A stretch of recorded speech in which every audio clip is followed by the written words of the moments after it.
Magandang araw po sa inyong lahat. Ako po si Brother Jings at kasama ko po dito si Kuya John Domingo. at ang aming pong palatuntunan ay spreading the words of Jesus on oneness.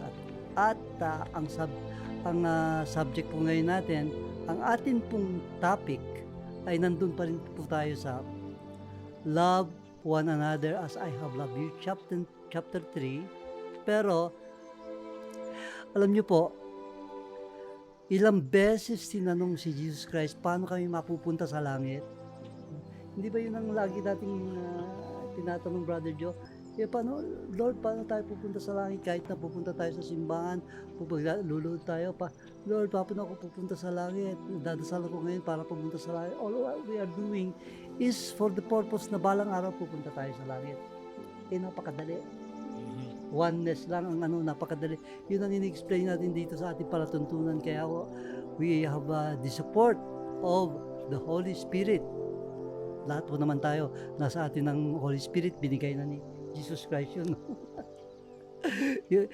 Kaya lang siguro baka nakapatong pa lang dito, hindi pa pumapasok sa puso. Hindi, nakagapos doon sa puso eh. Nakagapos sa puso. So yun po, ilang beses tinanong si Jesus Christ, Lord, what will I do to receive eternal life? Hindi ba yun din, Brother Joe, yung nangyari doon sa kaya sumagot si Jesus Christ ng parable of the Good Samaritan. Sabi niya, Jesus Christ, love God and love your neighbor, who is my neighbor. Kaya nag-parable si Jesus Christ. Ito naman, tinanong sa isang mayaman. Good Master, what good things shall I do that I may have eternal life? Why callest thou me good? There is none good but one, that is God. isa lang mabait. Kaya pag dapat pala pag sinabi mo mabait ka, ang bait nun. Ang bait ng Pep Squad, kino-cover natin. Sasabihin ni Jesus Christ, no one is good. Mabait sila, pero hindi pa nila na-approximate yung aking bait. Sabi ni Jesus Christ, dinugtong niya, no one is good but God. But if you want, But if thou wilt enter into life, keep the commandments. Which? Thou shalt do no murder. Thou shalt not commit adultery. Thou shalt not steal. Thou shalt not bear false witness. Honor thy father and thy mother. And thou shalt love thy neighbor as thyself. keep the commandments. Of course, by that time, ang pinag-uusapan na commandments, yung commandment ng Mosaic Law, hindi ba, Brother Joe? So, commandment number 4, yung 10 commandments number 4, hanggang number 10, binanggit ni Jesus sa kanya. All these things I have kept from my youth up. What lack I yet? Ito ang mabigat na sagot ni Jesus Christ. One thing thou lackest. Thou wilt be perfect. Go, and sell that thou hast, and give to the poor, and thou shalt have treasure in heaven. And come, and follow me. Kung anong meron ka, sell. And give it to the poor. And you will have treasures in heaven. Hindi naman yung, you will have treasures in heaven. And come and follow me. You will have treasures in heaven. Alam naman natin yung treasures in heaven. It's like a pearl, sabi ni Jesus Christ, na hindi mo bibigyan ng halaga. It's like a treasure na ibebenta mo na lahat ng pag-aari mo, makuha mo lang yan. Pero obviously, itong mayaman, hindi siya naniwala at tumalikod. But when he heard this, he became very sorrowful, for he was very rich.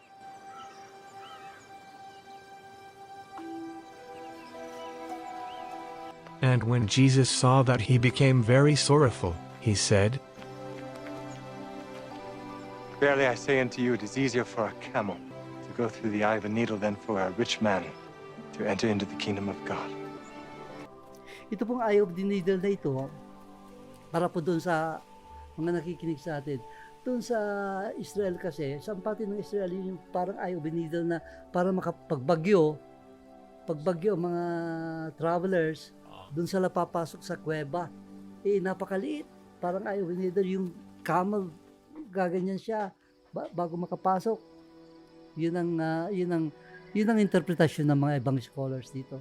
Pero ako, kahit nabutas ng krayom, talagang pag sinabi ni Jesus Christ na papasok ang camel, di papasok. Tapos tinanong niya, Who then can be saved? sabi na nga, mukhang mahirap ata yung pumunta talaga sa langit. Sabi nila, With man, this is impossible. But with God, all things are possible. ito sabi ni Jesus Christ, with men, pa sa tao, imposible nga. Pero pagkasama mo ng Diyos with God, All things are all things possible. are possible. Yung pagka nagpunta kayo ron sa Jerusalem, makikita niyo yung mga pintuan doon. Malaki lang ng konti dyan sa poste na yan, nasa likuran ni Kuya Jings. Isang dahilan dyan is, minsan pagka inatake sila, hindi pwede basta malulusob sila kasi isang papasok yung kalaban doon. Pangalawa, yung mga kamelyo, nung araw yung truck nila nandun yung kargamento kaya yung katawan ng camel para bang palobong ganyan dahil nandun yung mga lagay. May ibang daanan yun. At yung mga taong kargador may sulong-sulong ganyan, dadaan din doon. Makipot na gano'n para doon sa kargamento nila nandun. Ang tawag nila ngayon, na tinawag lang nila Iope Needle, yung isang pito, kasi napakaliit Sabi mas madali pang dumaan ang laki ng daanan ng camel Sabi mas madali pang dumaan ang camel dyan kaysa yung mayaman dumaan dyan. Bakit? Yung mga tao kasing mayayaman, ilang beses na na-istoryan sa ng mga nakaraan, no? Nasa barko sila, puro mga ginto, kung ano ng bakal na mamahal na sa kanila. Paglubog ng barko, ayaw na tanggalin. Malulunod kayo sila. Ganon din yung mga humahabol kay Moses nung araw, meron silang mga bakal, nahabol na. Patawin dumating yung baha paano sila lulutang? Pabigat sa buhay yan. Sabi sa langit, hindi ka makakakit siya. Pagdala mo yung pabigat, iiwan mo yan. So, yung bata ngayon na mayaman dito, na negosyante, hindi niya mawari paano yun. Alam niyo ba itong studio na ito, pag tinignan to, kung nandun sa taas ang satellite, wala pa hindi kami makikita dito ni Jinx Pero yung mundo natin, daigdig natin, lumabas lang dito sa solar system, hindi mo na halos makita yung Earth yung solar system natin, bahagi lang ng galaxy. Lalong hindi tayo makita. Yung galaxy natin, hindi na mapakita, ano na lang. Yung sinag na lang ng araw, tapos yung galaxy, ang dami niyan, billion yan, sa buong universe. Di lalong wala. Ano yung kayamanan natin dito, miski ilang hektarya pa ang lupa mo dyan, sa mata ng Diyos yan, hindi nga buhangin yan What profits a man if he gains the whole The world, whole world. but loses his soul? Loses his soul. Walang kwenta ang kondito. So, ang nililigtas dito, na tuldukan ni Kuya Jigs, yung kaluluwa natin. Kasi yung kaluluwa natin nasugatan ito.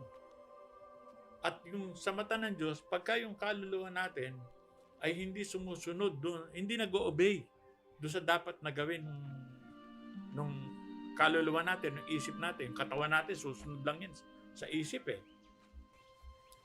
Patay yung kaluluwa natin. Kaya yung namatay, hindi namatay sila si Eva at si Adan Yung kanilang spirit ang namatay. Ito ngayon ang bubuhayin. Kaya nga sabi ni Jesus, tinanong siya, paano bubuhayin yan? Ipapanganak ba uli kami sa nanay namin? Sabi ni, sino ba yung nagtanong sa kanya na isang pariseo? Hindi niyo mo niya naiintindihan. You must be born again.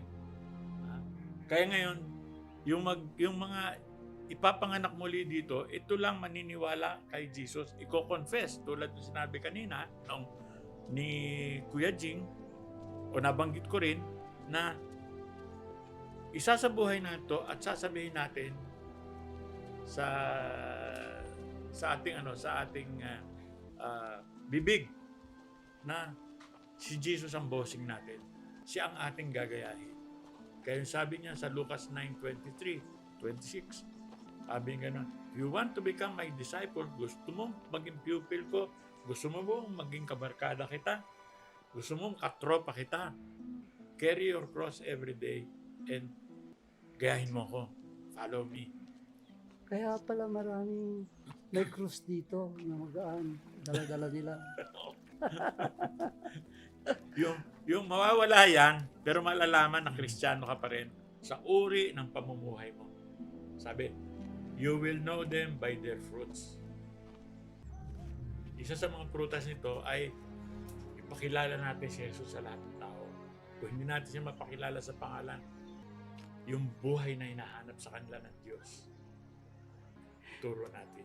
Ito nga palang itong pangyayaring ito na yung rich ruler ang tawag ng mga iba, yung mayaman tumalikod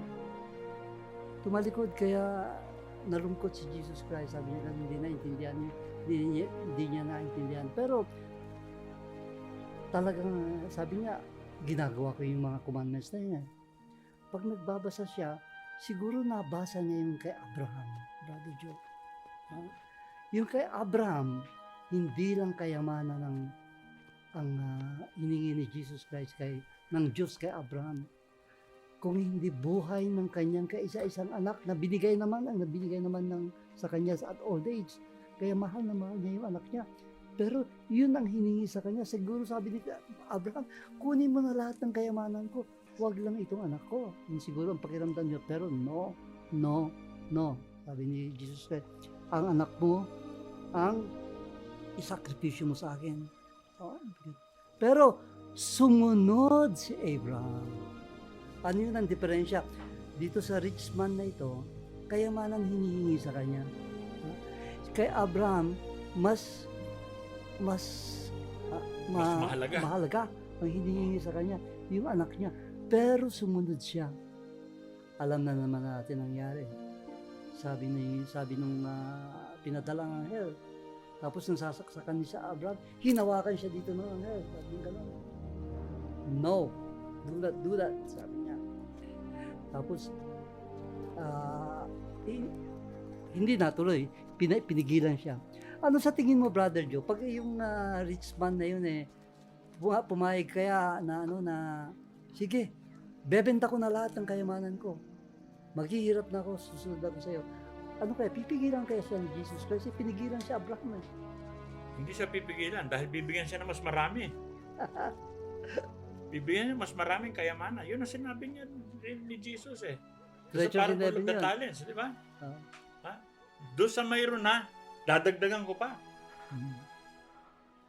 Ako naman, ang maaaring doon is, kasi si Isaac, hindi siya pinigilan. Naging si Isaac, all the way down siyang namunga ito naman, pag hindi siya pinagilan dahil sa mayaman siya, yung riches niya, yan din ang mamumungang. Exactly. Maaaring ganun din. But anyway, supposition po yun. Ang aming ginawa lang po is nirelate namin yung kay Abraham at saka kay yung rich man. Kaya yun po ang magandang lesson po dito. Yung pangyayaring yun na when Jesus Christ asks something from us, wag na, bigay. Kasi pag humingi din tayo sa kanya, bibigay din Pero Brother Joe, meron pa isang pangyayari. Kilala mo si Zacchaeus? Kaibigan mo yata yun Hindi center ng basketball yan. Maliit lang yan Zacchaeus, Siguro 5-footer lang yun. Mayaman din. Tax collector din. Tapos, fan siya ni Jesus Christ, Fan siya. Inaantay niya si Jesus Christ. Ano na ba yung pangyayaring yun? Hindi si Jesus sikat na sikat yung mga alam niyo naman yung mga para bang mga pulis, parang nasa kalye ng pulis. Yan ding revenue officer na yan. Nasa kalye lagi kasi lahat ng naninegosyo may tong sa kakuha. Siya magbabayad doon sa Roma. Binigyan siya ng franchise. Dito anya sa Quezon City, ikaw ang franchise niyan. Pasabigyan mo kami ng ganito, sa'yo na lahat ng sobra. Kaya kadalasan, may mga sinisingil siya sobra. Tinatabi niya. Ngayon, doon galit na galit yung mga mamamayan, lalo na yung mga Hudyo. Na pati doon sa kanila simbahan, tinatax yung mga nag-money changer doon. At ba't yan ang tinutulungan ni Jesus? Tinatawag niya, inimbita niya. Sabi niya, hindi niya inimbita. Nagpa-imbita siya sa bahay. Punta ako sa bahay mo, sabi niya ni Jesus. Nakita niya, nasa puno eh. Kaya yung mga tao, isipin niyo, pandak siya, tapos ang daming mga tao nakapaligid kay Jesus. Para makita niya si Jesus, akit siya. Pero baligtad, nakita niya si Jesus, siya nakita ni Jesus. Sabi, pupunta ako sa bahay mo. At pasyalang kita Tuwan-tuwa, ano? Tuwan-tuwa, oo. Eh, doon naman sa kanila, yung mga bahay naman, hindi naman katulad din sa atin. May kandado, may gate guard, walang ganon. Kaya pag may pumasok doon, lahat pumapasok. Oo nga. So, oo. kasama yung mga pariseo. Oo. Dahil nag-i-espiya yung mga pariseo, yung mga pinagsasabihin to, mga kasama nito. Si Maria Magdalena na may tattoo pa, di ba? Nabanggit mo yan. Kaya nga, hindi ba yung inibita si Jesus Christ ni Simon, bigla na lang pumasok yung naghugas ng alabaster na, Oo. basta na nakapasok, ganun pala yun. Ganun Ano? sila, oo. Walang lock. Walang lock. Pwede kang pumasok. Pwede mo Tuloy-tuloy. nakawan. Pagkatapos noon, bintang sila ng bintang. Ano itong makasama nila yung ating mga sinumpang tao. Mga Samaritano, mga ganito, mga bulag, ganyan, di ba? Yung mga walang kwenta sa kanila, may kwenta sa Diyos. So, ano nangyari kay Zacchaeus? Di nung sinabi sa kanya, kung sino ang may, sabi ni Zacchaeus, kung kanino ako mayroong pagmamalabis, kalahati ng aking nasamsam, dodoblihin ko pa yung kinuha ko sa kanila. Sa madalit sabi, hindi naman siya hiningan ni Jesus. Kusang loob niyang binigay. So, Pero ganun din kalahati tayo. lang. Higit Kaya- pa. Oh. Kaya natin sinunod itong pangyayaring ito doon sa rich man. Kasi ang hiningi ni Jesus Christ doon sa rich man, buo, Buo. all you have. Oo. Hindi siya nakipag-bargain ng kalahati. Hindi. Basta tumalikod na lang. Ito sa Zacchaeus, nakipag-bargain kalahati, Lord. Oo. Kalahati bibigay ko. Oo. Sabi ni Jesus, okay na yun. Okay na yun, kalahati, okay na. Tapos babayaran kayo na, okay na. Sabi niya, salvation has come into this house. Sabi ni Jesus Christ. Akalain mo, kalahati. Pero mahirap pa rin yun, brother. Kung dito yung kalahati pa, mahirap pa rin yun. Kung merong listahan ng wanted na mga tao, ang number one na wanted sa mga Hudyo ay yung tax collector. Okay? Kasi very oppressive yung taxation nila. Mhm. Kaya yung galit na galit sila. Pangalawa yan, susunod-sunod na yung mga Kaya top yan eh. Kaya sabi, tin mo yung mga tax collector ang iniimbita niya. Si Levi, no? I think si Matthew rin, ganun eh. Mhm. Mga yan, yan ang mga. Pero itong mga taong to, sila yung mga unang-unang mga kumbaga, nakatawag pansin kay Jesus at nagbagong buhay. Sila yan. Kaya nga sabi ni Diyos, buti pa itong mga taong to, babae ito, ilang libong taon na kami nag-uusap nito, pinapatay pa nila yung mga propeta ko. Kaya ako na pinadala rito. Kilalang kilala tayo ni Jesus Christ. Kilalang kilala tayo. Kaya sabi nga niya, did not come for the righteous, but I came for the sinners. Sabi niya ganun. Exactly. Para sabihin niya, salvation has come into the house because here is a descendant of Abraham. Kaya alam naman natin na si Abraham ay talagang masunurin. Kasi sa babanggit lang natin kanina na si Abraham ay masunurin sa very obedient to God. Papatay niya anak niya dahil sa obedience niya kay God. Ito naman si Zacchaeus. Sabi ni Jesus Christ, here is a descendant of Abraham. Kaya pinakita na si Zacchaeus is an obedient man to. Iyan ang basis natin, at saka basis ni Paul, at saka basis ng lahat ng oneness, at saka pagbabago natin sa ikabubuhay natin, ikaliligaya natin, at iakyat natin sa langit. All these things. So, it is very, very material na malalaman natin kung ano yung good news na yun. Pag pinipili kasi natin yung mga salita, kamukha niya, I came for the sinners. No? Yun lang mayabang ang sasabing hindi siya sinner eh. Pero sinabi yan, lahat tayo sinners. Correct.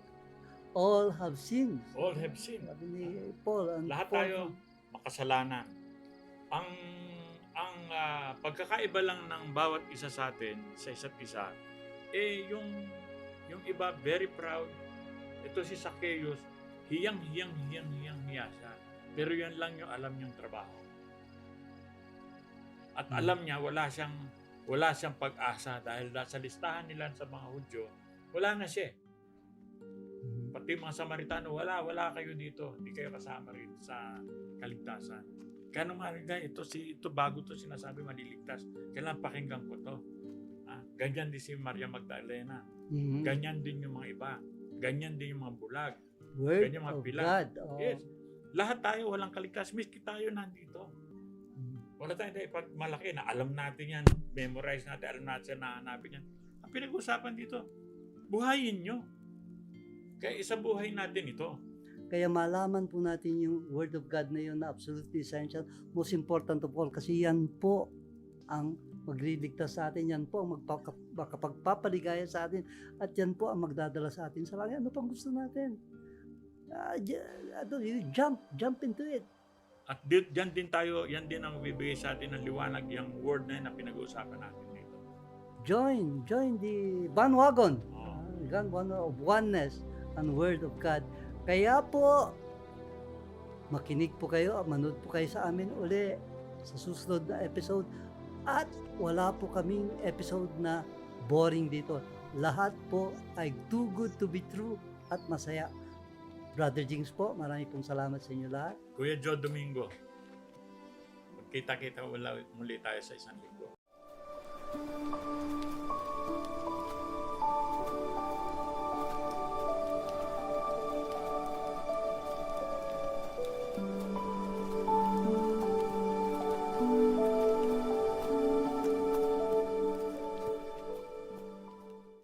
In the beginning was the Word, and the Word was with God, and the Word was God. God, Word.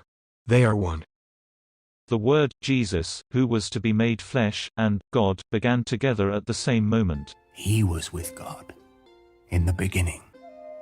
Therefore, when God, Word, was one or alone in the beginning, he had only himself to love. Then John continued to reveal creation. John wrote, All things were made through him, and without him nothing was made that was made. In him was life, and the life was the light of men. I and my Father are one. Outside of God, Word, nothing exists. There is no existence whatsoever. Because without him, nothing was made that was made. Because of this oneness, Jesus commands us. So now I say to you, a new commandment I give to you, that you love one another, as I have loved you, that you also love one another. As God loves himself in the beginning.